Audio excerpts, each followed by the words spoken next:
So the video is, can Mark Norman make Asian businessman laugh from Human Trials? So here we go.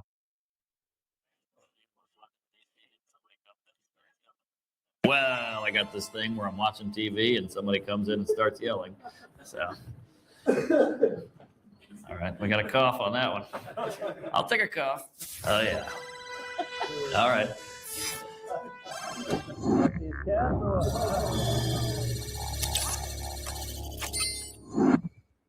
More jokes coming at you.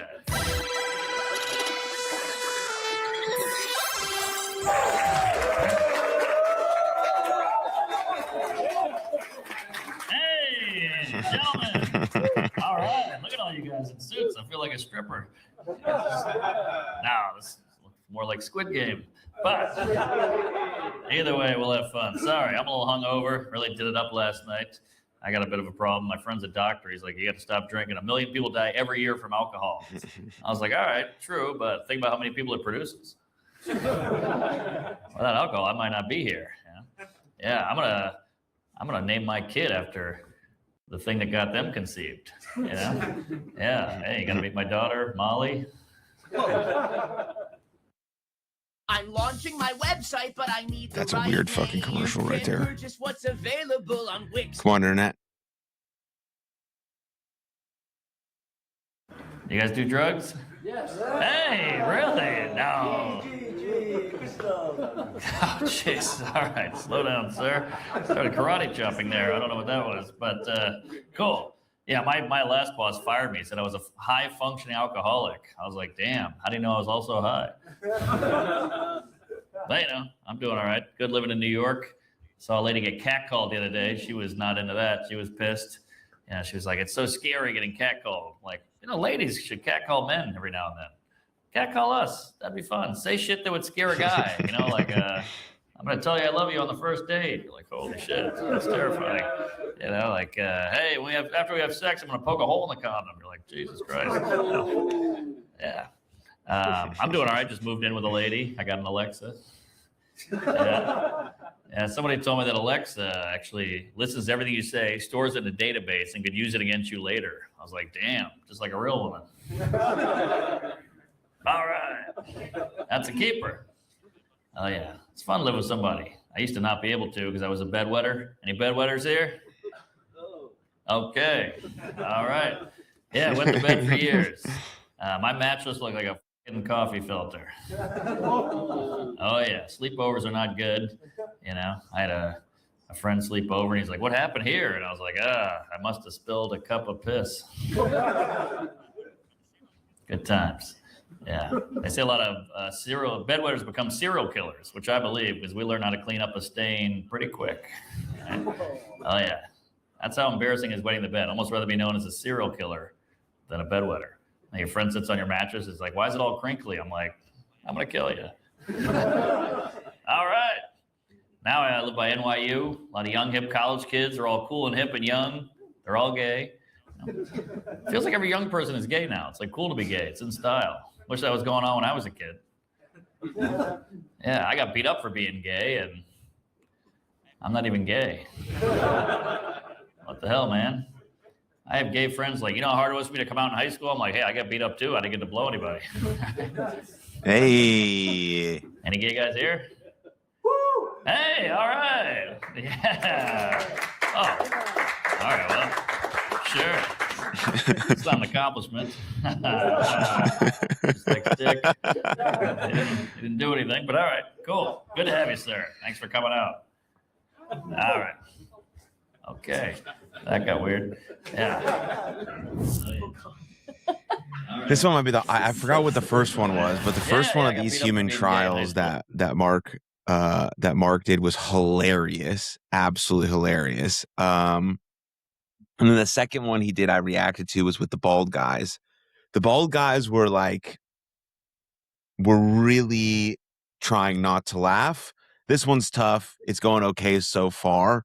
I think these guys want to laugh, but the gay one was pretty good with Mark just did. But the first one of the Human Trials, I forgot which group of people were there, but that was the most funny. The bald one was okay.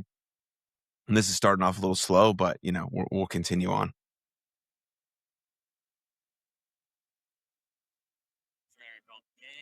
Well, not even gay, you know. I got bullied a lot. The big three, I got called gay, Jew, and retard. And I'm none of those things, but I could pass. That was bullying when I was a kid, you know. Yeah. Now it's shifted. Now bullying is calling someone racist, homophobic, misogynist. I'm none of those things either, but I could pass. That guy's with me. All right, cool. Well, we lost you again. Now I'm married. A lot of my friends are single, so they give me shit. They're like, married guy, huh? Same woman every day for the rest of your life. I'm like, you've clearly never been married because she's a different person every single day.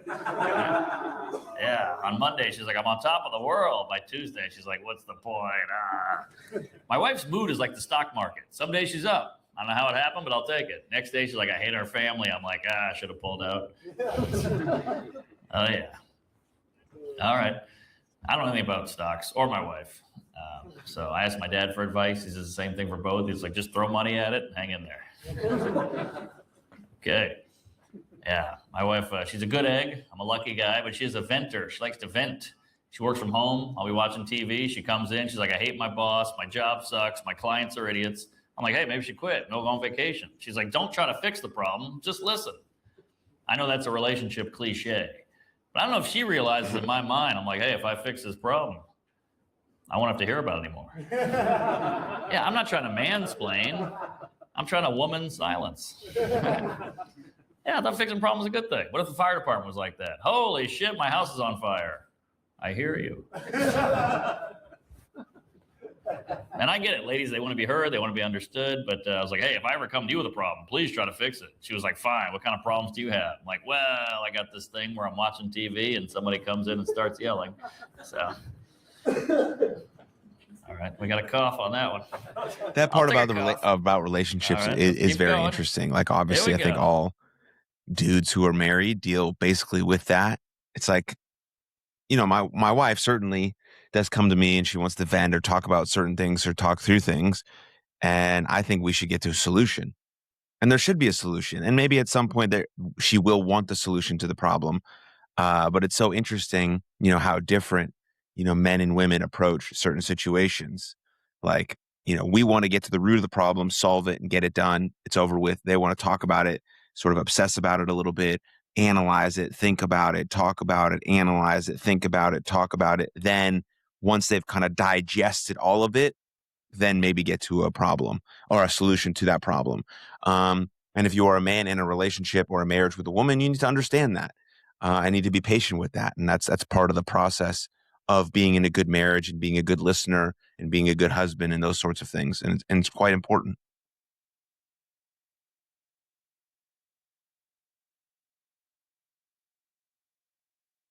Yeah, wife caught me looking at my For You page the other day, you know, a little magnifying glass. For me, it's just a bunch of hot ladies twerking and Norm Macdonald clips. You know? She was like, what the hell's going on here? I was like, well, you know, algorithm. Yeah. She was like, you want to have sex with these women? I was like, yeah, I'm just looking at them. Well, let's see your page. We opened up her page. It's cats. Like, you want to f these cats or what? You know, I make fun of all the groups. Asians got to be the best group. You guys are number one. You know? Yeah. Best group. Yeah. Well, any Asians here? No. Oh, we got a couple. All right, Asians are number one. What the hell? You guys are Asian? You should be working. I want you sitting on a box peeling something, God damn it. Come on. It's not the Asian I know. I'm African American. Oh, okay. Well, tell your face. Because, you know, you're pretty light skinned. Let me check the penis. All right.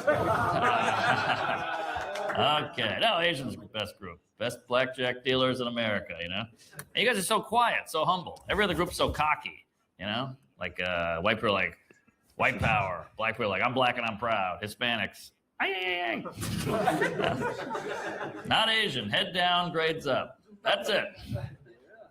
All right. Cool. Well, that's the thing. You guys, you don't speak up much. You know, like even in the 50s, black were like, what the fuck? We got our own water fountains. And the Asians were like, we don't have any. Yeah. Can I get a sip of yours? At least you got a water fountain. What the hell? It's not fair. All right. Cool. More jokes coming at you. Sorry if I went too dark. I like dark humor. You know, some people get upset. There you go. Yeah. I have like a disorder where I have to make a joke if something's too weird, something's too real. A friend of mine, he's got a teenage daughter, 17 years old. He was confiding me recently. He's like, dude, I found her diary. She's sexually active. I'm freaking out. I didn't know what to say. So I was like, well, was I in there? I panicked. It was too I mean, real. I think fast. certainly a Like, lot of comedians like, "Dude, I'm have serious. that. You went Like, to you know, summer you camp." meet people in like your real life, right? Who, when the conversation gets like a little bit serious, everything turns to jokes as a defense mechanism to not really want to talk about the serious thing. And I think obviously some comedians have that, but I also think some comedians have a great way of using the comedy to talk about something very, very, very real and serious. Dave Chappelle is a good example in that regard. But a lot of people just in life in general use humor and comedy and jokes to ease the situation as a defense mechanism to not want to talk about the serious thing or to avoid that hard conversation. And they're just, trying to make people laugh and be funny, but it's an avoidance of something real and it's avoiding of something hard. And the more things that you avoid, the sooner they come back to sort of bite you in the ass, bigger, larger, and stronger than before. So, the growth you seek is in the work you are avoiding or the conversations you are avoiding, however you want to look at it.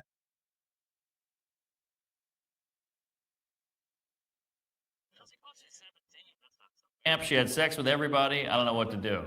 I was like, well, she's 17. That's not so weird. Also, why are you reading her diary? What is she, Anne Frank? Take it easy.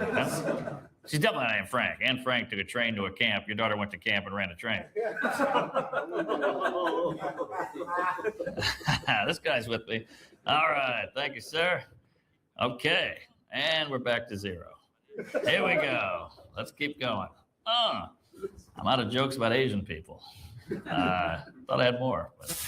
I like that part of your set where you went, I ran out of Asian jokes. Yeah, that's I had, great. like a lot of Asian. Is anyone Asian here? And they were like, no. I know, they didn't react to that. Did you realize that? I only had a couple. Yeah. What'd you feel? It was like they just are, nothing's hitting them, or? Yeah, they're just like, what is this? Where are we? Yeah, what are we doing here? So like you tell a joke, you're like, oh, that usually does better. But they're like, we're just listening. It's We so don't know what funny this because is. I think about like, They weren't briefed. New Japan Pro Wrestling, which is obviously wrestling in Japan. It's called New Japan Pro Wrestling.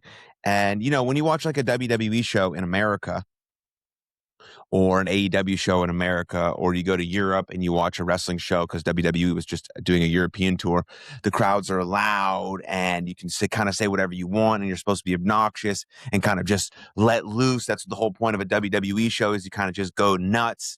And then you watch these New Japan Pro Wrestling shows in Japan and everything is really courteous and they clap when they need to. It's not really loud or boisterous. Sometimes it gets loud when something is really great, but it's still just normal claps because everything is so courteous and respectful. And I get that's just kind of how their culture seems to be when they watch something, even when it's like professional wrestling, even when it's a theatrical drama with action and intensity and all this type of shit. And, it's wildness. They're still very respectful of that fact. And so I think it's the same thing. Maybe they think everything Mark said was super funny, but they're just listening. And that's a kind of a cool point about maybe their culture or whatnot. But, now I'm just kind of, maybe I'm stereotyping here and maybe that's wrong. So I don't know, but that's just what I've noticed and seen. And you can see it kind of sometimes at Japanese baseball games, right? As well. So.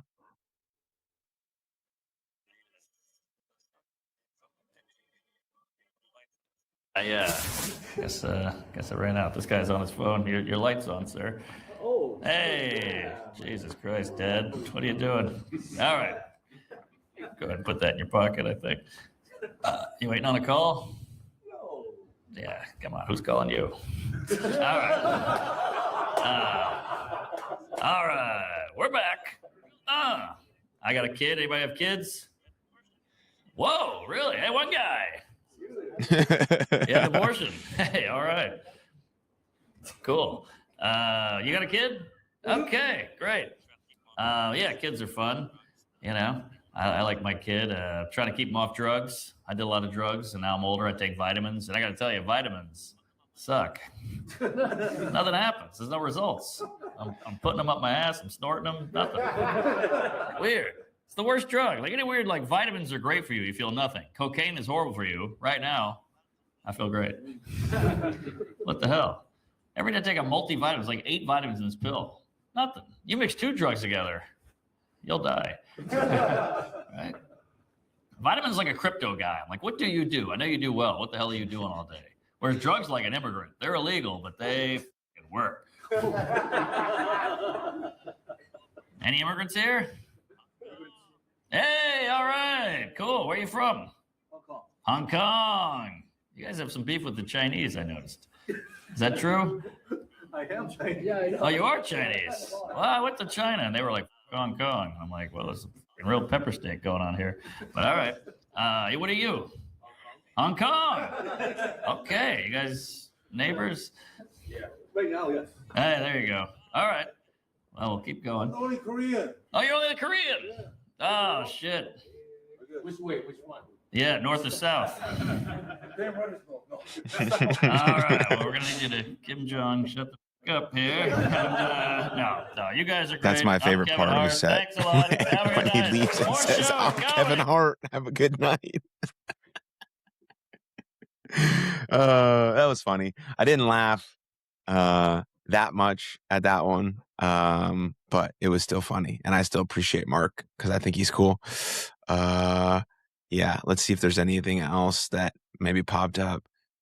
Oh, Gen Z, that was the first one. Yes, that was fucking. That's why I got 1.5 million views. It was absolutely hilarious. Yeah, that was hilarious. The bald one was okay. But the Gen Z one was super, super funny. All right.